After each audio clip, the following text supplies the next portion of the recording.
ਅਗਲਾ ਲੇਖ ਹੈ ਯੋਗਿਕ ਅਨੁਸ਼ਾਸਨ ਰਾਹੀਂ ਮਨੋ ਵਿਕਾਸ। ਸਾਨੂੰ ਆਪਣਾ ਜੀਵਨ ਯੋਗਾ ਦੇ ਨਿਯਮਾਂ ਅਨੁਸਾਰ ਢਾਲਣਾ ਚਾਹੀਦਾ ਹੈ। ਭਾਵੇਂ ਅਸੀਂ ਹਰ ਰੋਜ਼ 2 ਘੰਟੇ ਯੋਗ ਅਭਿਆਸ ਕਰਦੇ ਹਾਂ, ਇਹ ਬਹੁਤ ਚੰਗੀ ਗੱਲ ਹੈ, ਪਰ ਸਾਨੂੰ ਆਪਣੇ ਰੋਜ਼ਾਨਾ ਕੰਮ ਪੂਰਨ ਭਰੋਸੇ ਨਾਲ ਕਰਮ ਯੋਗਾ ਦੇ ਅਨੁਸਾਰ ਕਰਨੇ ਚਾਹੀਦੇ ਹਨ। ਕੇਵਲ ਤਾਂ ਸਾਨੂੰ ਜੀਵਨ ਵਿੱਚ ਪੂਰੀ ਸਫਲਤਾ ਮਿਲ ਸਕਦੀ ਹੈ। ਸਾਨੂੰ ਸਾਰੇ ਦੁਨਿਆਵੀ ਕੰਮ ਆਪਣੀ ਸਮਰੱਥਾ ਅਨੁਸਾਰ ਕਰਨੇ ਚਾਹੀਦੇ ਹਨ। ਕੇਵਲ ਪੈਸੇ ਕਮਾਉਣ ਲਈ ਕੰਮ ਨਹੀਂ ਕਰਨਾ ਚਾਹੀਦਾ।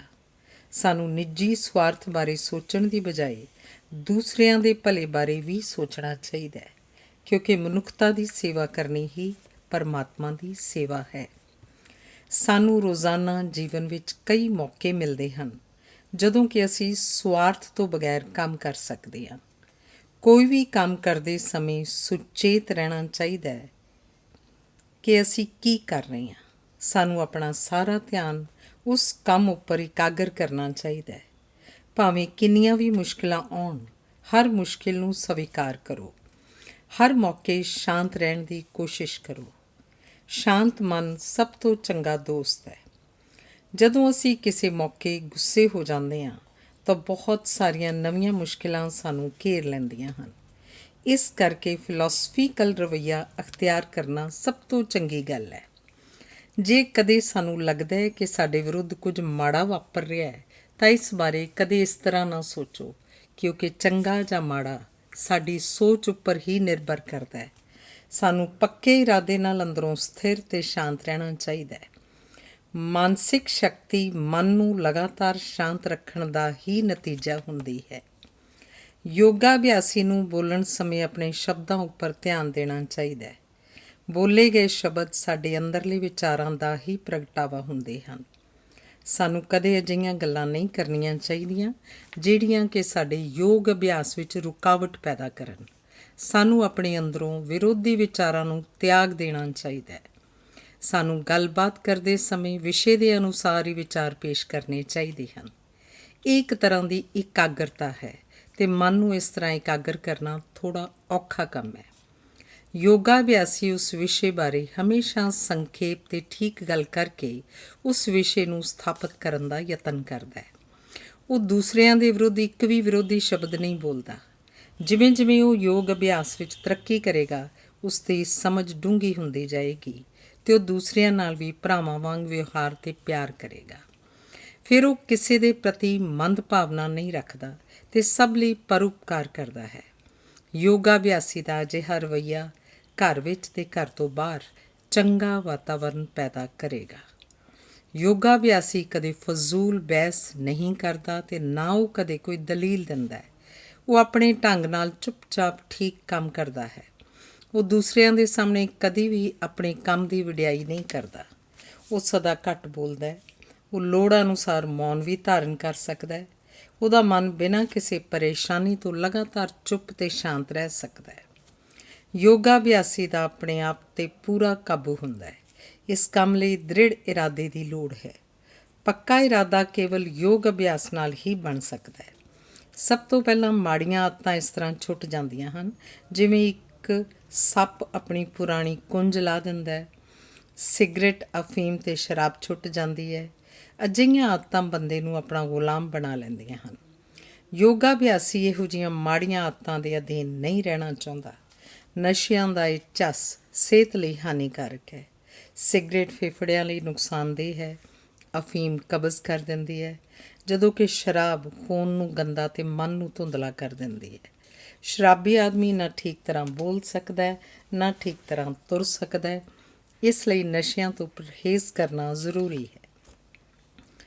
ਜਨਮ ਤੋਂ ਹੀ ਸਾਡੇ ਅੰਦਰ ਇੱਛਾਵਾਂ ਪੈਦਾ ਹੁੰਦੀਆਂ ਹਨ ਅਤੇ ਅਸੀਂ ਲਗਾਤਾਰ ਇਹਨਾਂ ਨੂੰ ਪੂਰਾ ਕਰਨਾ ਚਾਹੁੰਦੇ ਹਾਂ। ਇੱਛਾਵਾਂ ਸਾਨੂੰ ਗੁੰਮਰਾਹ ਅਤੇ ਸਾਡੇ ਮਨ ਨੂੰ ਪਰੇਸ਼ਾਨ ਕਰਦੀਆਂ ਹਨ। ਕੇਵਲ ਰਾਜ ਯੋਗਾ ਧਿਆਨ ਦੇ ਅਭਿਆਸ ਨਾਲ ਇਹਨਾਂ ਚੀਜ਼ਾਂ ਪ੍ਰਤੀ ਸਾਡੇ ਮਨ ਅੰਦਰ ਵੈਰਾਗ ਪੈਦਾ ਹੋ ਸਕਦਾ ਹੈ।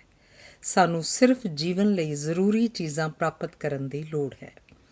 ਯੋਗਾ ਅਭਿਆਸੀ ਨੂੰ ਕੇਵਲ ਆਪਣੇ ਆਪ 'ਤੇ ਭਰੋਸਾ ਕਰਨਾ ਚਾਹੀਦਾ ਹੈ। ਦੂਸਰਿਆਂ ਉੱਪਰ ਨਿਰਭਰ ਨਾ ਰਹੋ ਕਿ ਕੋਈ ਹੋਰ ਤੁਹਾਡੀ ਪ੍ਰਸ਼ੰਸਾ ਕਰੇਗਾ। ਅਸੀਂ ਯੋਗਾ ਦੀਆਂ ਕਿਤਾਬਾਂ ਪੜ੍ਹ ਕੇ ਅਤੇ ਯੋਗ ਅਭਿਆਸ ਕਰਕੇ ਬਹੁਤ ਸਾਰੀ ਸ਼ਕਤੀ ਇਕੱਠੀ ਕਰ ਸਕਦੇ ਹਾਂ। ਫਿਰ ਸਾਨੂੰ ਦੂਸਰਿਆਂ ਦਾ ਆਸਰਾ ਲੈਣ ਦੀ ਲੋੜ ਨਹੀਂ। ਅਸੀਂ ਆਪਣੇ ਆਪ ਵਿੱਚ ਨਿਰਲੇਪ ਸ਼ਕਤੀ ਦੀ ਇੱਕ ਮਿਸਾਲ ਪੈਦਾ ਕਰਨ ਵਾਲੇ ਬਣ ਜਾਵਾਂਗੇ। ਇੱਕ ਗੱਲ ਹੋਰ, ਵਰਤ ਰੱਖ ਕੇ ਵੀ ਅਸੀਂ ਆਪਣੇ ਸਰੀਰ ਨੂੰ ਹਲਕਾ ਅਤੇ ਫੁਰਤੀਲਾ ਬਣਾ ਸਕਦੇ ਹਾਂ। ਵਰਤ ਰੱਖਣ ਦਾ ਅਭਿਆਸ ਸਾਡੇ ਇਰਾਦੇ ਨੂੰ ਵੀ ਮਜ਼ਬੂਤ ਕਰਦਾ ਹੈ। ਵਰਤ ਸਾਨੂੰ ਕਦੇ ਕਦੇ ਰੱਖਣਾ ਚਾਹੀਦਾ ਹੈ। ਭੋਜਨ ਸਾਨੂੰ ਸਰੀਰ ਦੀ ਲੋੜ ਅਨੁਸਾਰ ਖਾਣਾ ਚਾਹੀਦਾ ਹੈ। ਸਾਨੂੰ 2 ਹਫ਼ਤਿਆਂ 'ਚ ਇੱਕ ਵਾਰ ਵਰਤ ਰੱਖਣਾ ਚਾਹੀਦਾ ਹੈ। ਉਸ ਦਿਨ ਕੇਵਲ ਪਾਣੀ ਪੀਓ। ਇਸ ਤਰ੍ਹਾਂ ਵਰਤ ਰੱਖਣ ਨਾਲ ਸਾਡਾ ਮਿਹਦਾ ਸਾਫ਼ ਹੋ ਜਾਂਦਾ ਹੈ। ਭੋਜਨ ਦੀ ਇੱਛਾ ਨੂੰ ਕਾਬੂ ਕਰਨ ਲਈ ਇਹ ਸਭ ਤੋਂ ਲਾਹੇਵੰਦ ਨੁਕਤਾ ਹੈ। ਭੋਜਨ ਨੂੰ ਧਿਆਨਪੂਰਵਕ ਹੌਲੀ ਹੌਲੀ ਖਾਣਾ। ਯੋਗਾ ਅਭਿਆਸੀ ਨੂੰ ਆਪਣੇ ਜੀਵਨ ਵਿੱਚ ਸੰਭੋਗ ਤੋਂ ਵੀ ਪਰਹੇਜ਼ ਕਰਨਾ ਚਾਹੀਦਾ ਹੈ। ਆਪਣੇ ਮਨ ਦਾ ਮਾਲਕ ਬਣਨ ਲਈ ਇਹ ਜ਼ਰੂਰੀ ਹੈ ਕਿ ਅਸੀਂ ਕਾਮ ਵਾਸ਼ਨਾ ਨੂੰ ਕਾਬੂ ਕਰਨਾ ਸਿੱਖੀਏ। ਸਾਨੂੰ ਆਪਣੀ ਕਾਮ ਵਾਸ਼ਨਾ ਦੇ ਗੁਲਾਮ ਨਹੀਂ ਬਣਨਾ ਚਾਹੀਦਾ। ਸਾਨੂੰ ਸਦਾ ਲਈ ਇਸ ਨੂੰ ਛੱਡਣ ਦੀ ਲੋੜ ਨਹੀਂ, ਪਰ ਇਸ ਦੀ ਇੱਛਾ ਕਾਬੂ ਵਿੱਚ ਰਹਿਣੀ ਚਾਹੀਦੀ ਹੈ। ਕੁਝ ਲੋਕਾਂ ਨੂੰ ਦੂਜੇ ਲੋਕਾਂ ਨਾਲੋਂ ਕਾਮ ਤੋਂ ਪਰਹੇਜ਼ ਰੱਖਣਾ ਸੌਖਾ ਲੱਗਦਾ ਹੈ। ਸਾਰੇ ਲੋਕ ਕਾਮ ਵਾਸ਼ਨਾ ਨੂੰ ਉਸੇ ਤੀਬਰਤਾ ਨਾਲ ਮਹਿਸੂਸ ਨਹੀਂ ਕਰਦੇ। ਕਈਆਂ ਨੂੰ ਮੌਕਾ ਮਿਲਦਾ ਹੈ, ਉਹ ਫਿਰ ਵੀ ਇਸਤਰੀ ਸੰਗ ਤੋਂ ਪਰਹੇਜ਼ ਕਰਦੇ ਹਨ। ਜੇ ਇੱਕ ਯੋਗਾ ਅਭਿਆਸੀ ਵਿਆਹ ਕਰਵਾ ਕੇ ਆਪਣੀ ਪਤਨੀ ਨਾਲ ਖੁਸ਼ ਹੈ ਤਾਂ ਉਹ ਪਰਾਈ ਔਰਤ ਦਾ ਸਾਥ ਕਿਉਂ ਲੱਭੇਗਾ। ਯੋਗ ਅਭਿਆਸ ਨਾਲ ਪਤੀ ਅਤੇ ਪਤਨੀ ਦੋਵੇਂ ਲੰਬੇ ਸਮੇਂ ਤੱਕ ਸਰੀਰਕ ਸਾਥ ਤੋਂ ਪਰਹੇਜ਼ ਕਰ ਸਕਦੇ ਹਨ। ਯੋਗਿਕ ਸਾਹਿਤ ਵਿੱਚ ਕਾਮ ਦੇ ਵਿਸ਼ੇ ਬਾਰੇ ਬਹੁਤ ਕੁਝ ਕਿਹਾ ਗਿਆ ਹੈ। ਕੁਝ ਅਜਿਹੇ ਢੰਗ ਵੀ ਦੱਸੇ ਗਏ ਹਨ ਜਿਨ੍ਹਾਂ ਦੇ ਅਭਿਆਸ ਨਾਲ ਅਸੀਂ ਆਪਣੇ ਆਪ 'ਤੇ ਕੰਟਰੋਲ ਕਰਕੇ ਆਪਣੀ ਕਾਮੁਕ ਤਾਕਤ ਨੂੰ ਵਧਾ ਸਕਦੇ ਹਾਂ। ਰਿਸ਼ੀਆਂ ਨੇ ਮਨੁੱਖ ਦੇ ਵੀਰਜ ਨੂੰ ਉਸ ਦੀ ਸਭ ਤੋਂ ਵੱਡੀ ਤਾਕਤ ਕਿਹਾ ਹੈ। ਇਹਦਾ ਮਤਲਬ ਹੈ ਕਿ ਵੀਰਜ ਦੇ ਨਿਕਾਸ ਨੂੰ ਰੋਕ ਕੇ ਅਸੀਂ ਆਪਣੀ ਸ਼ਕਤੀ ਨੂੰ ਸਹੀ ਸਲਾਮਤ ਬਰਕਰਾਰ ਰੱਖ ਸਕਦੇ ਹਾਂ। ਇਸ ਨੂੰ ਰੋਕਣ ਲਈ ਸਵੇਰ ਵੇਲੇ 3 ਜਾਂ 4 ਵਾਰ ਖੇਚਾਰੀ ਮੁਦਰਾ ਦਾ ਅਭਿਆਸ ਕਰੋ। ਭਾਵ ਜੀਵ ਨੂੰ ਬਾਹਰ ਕੱਢ ਕੇ ਫਿਰ ਪਿੱਛੇ ਵੱਲ ਮੋੜ ਕੇ ਸੰਘ ਸੈਂਟਰ ਕੋਲ ਲੈ ਜਾਓ ਅਤੇ ਧਿਆਨ ਤੀਸਰੇ ਨੇਤਰ 'ਤੇ ਇਕਾਗਰ ਕਰੋ। ਇਸ ਵੇਲੇ ਮਨ ਦੇ ਵਿਚਾਰ ਰੁਕ ਜਾਂਦੇ ਹਨ। ਜਦੋਂ ਯੋਗਾ ਅਭਿਆਸੀ ਅੰਦਰ ਇਸ ਤਰ੍ਹਾਂ ਦਾ ਸਵੈ ਕੰਟਰੋਲ ਕਾਫੀ ਹੱਦ ਤੱਕ ਸਥਾਪਿਤ ਹੋ ਜਾਂਦਾ ਹੈ, ਫਿਰ ਉਹ ਇਸ ਸਮੇਂ ਨੂੰ ਆਪਣੀ ਇੱਛਾ ਅਨੁਸਾਰ ਲੰਬਾ ਕਰ ਸਕਦਾ ਹੈ।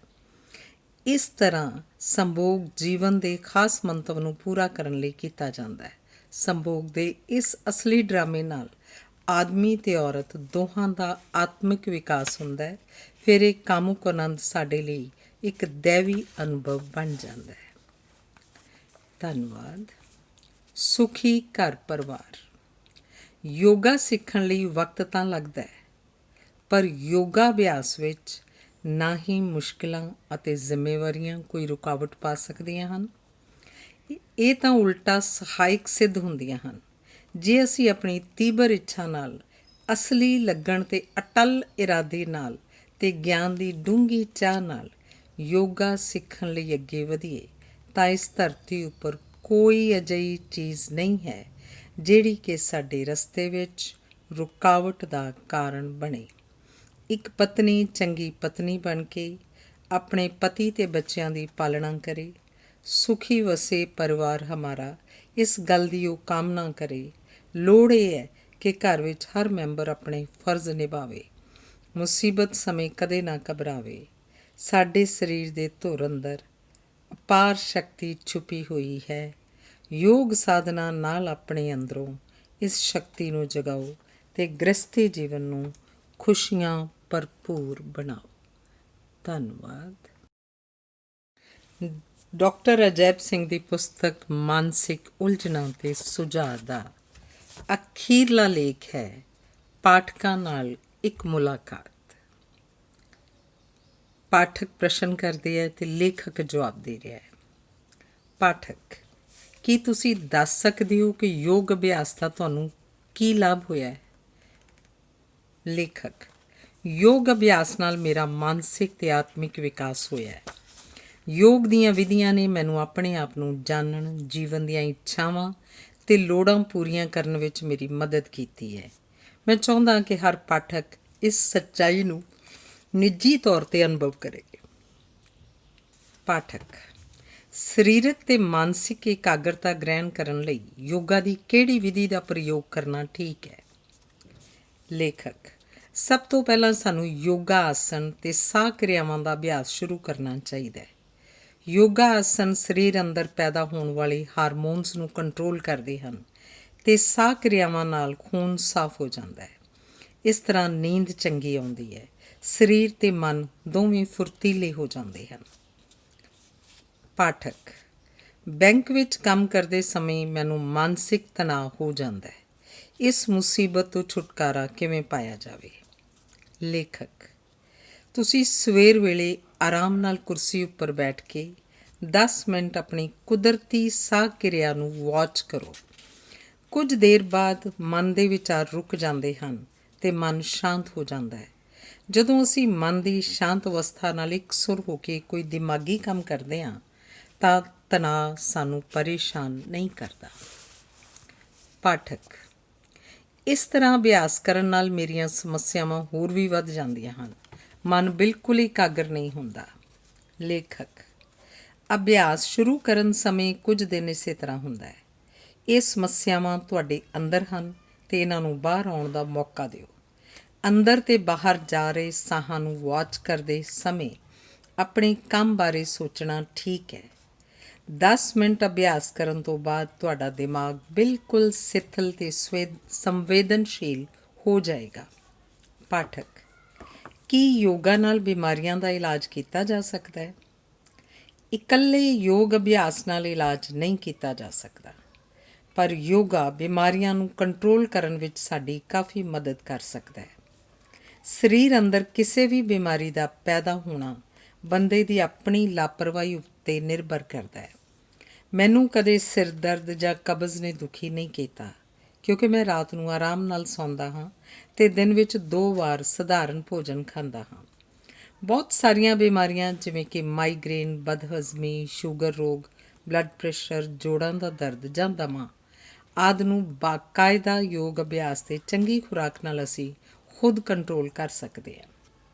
ਪਾਠਕ, ਕੀ ਯੋਗਾ ਟੈਲੀਪੈਥੀ ਤੇ ਹਿਪਨੋਟਿਜ਼ਮ ਦੇ ਸਿਧਾਂਤ ਨਾਲ ਸਹਿਮਤ ਹੈ?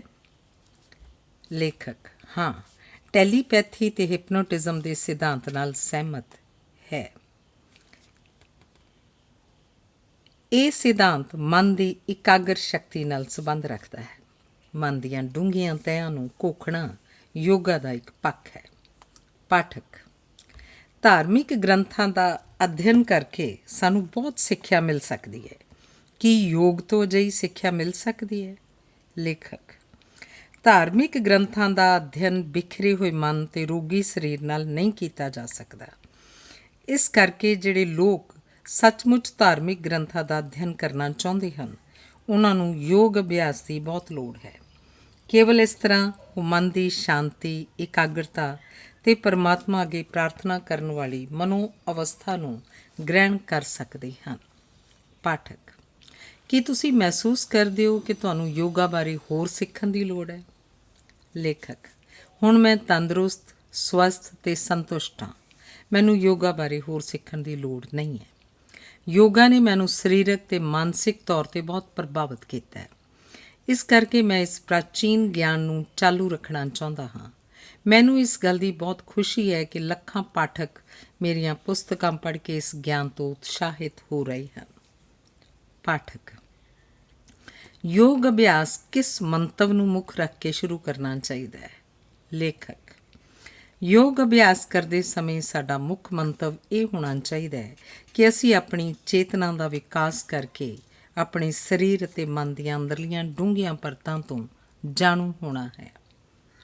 ਪਾਠਕ, ਯੋਗਾ ਅਨੁਸਾਰ ਅੱਜ ਕੱਲ੍ਹ ਮਨੁੱਖਤਾ ਕਿਸ ਕਾਰਨ ਕਰਕੇ ਦੁਖੀ ਹੈ? ਲੇਖਕ, ਅੱਜ ਕੱਲ੍ਹ ਮਨੁੱਖ ਦੇ ਦੁੱਖਾਂ ਦਾ ਮੁੱਖ ਕਾਰਨ ਮਾਨਸਿਕ ਬੇਚੈਨੀ ਹੈ। ਇਹ ਬੇਚੈਨੀ ਸਰੀਰ ਨੂੰ ਬਹੁਤ ਪ੍ਰਭਾਵਿਤ ਕਰਦੀ ਹੈ। ਲੋਕਾਂ ਦਾ ਆਪਣੇ ਮਨ ਉੱਪਰ ਕੋਈ ਕੰਟਰੋਲ ਨਹੀਂ ਹੈ, ਜਿਸ ਕਰਕੇ ਉਹ ਹਰ ਵੇਲੇ ਚਿੰਤਾ, ਫਿਕਰ, ਗੁੱਸਾ, ਲਾਲਚ, ਨਿਰਾਸ਼ਤਾ ਜਾਂ ਉਦਾਸੀ ਨੂੰ ਅਨੁਭਵ ਕਰ ਰਹੇ ਹਨ। ਪਾਠਕ, ਕੀ ਤੁਸੀਂ ਦੱਸ ਸਕਦੇ ਹੋ ਕਿ ਇਹ ਬਿਮਾਰੀ ਮਨੁੱਖ ਨੂੰ ਕਿੰਨੇ ਚਿਰ ਤੋਂ ਦੁਖੀ ਕਰ ਰਹੀ ਹੈ? ਲੇਖਕ, ਇਹ ਬਿਮਾਰੀ ਸਦਾ ਤੋਂ ਮਨੁੱਖ ਦੇ ਨਾਲ ਹੈ, ਪਰ ਪਿਛਲੇ 40-50 ਸਾਲਾਂ ਤੋਂ ਇਹ ਸਮੱਸਿਆ ਬਹੁਤ ਵੱਧ ਕੇ ਇੱਕ ਮਾਨਸਿਕ ਰੋਗ ਬਣ ਗਈ ਹੈ। ਪਾਠਕ, ਇਸ ਬਿਮਾਰੀ ਤੋਂ ਕਿਵੇਂ ਬਚਿਆ ਜਾ ਸਕਦਾ ਹੈ? ਲੇਖਕ, ਜੀਵਨ ਵਿੱਚ ਵਿਚਰਦੇ ਸਮੇਂ ਹਰ ਮਨੁੱਖ ਨੂੰ ਇਸ ਮਾਨਸਿਕ ਪਰੇਸ਼ਾਨੀ ਦਾ ਸਾਹਮਣਾ ਕਰਨਾ ਪੈਂਦਾ ਹੈ।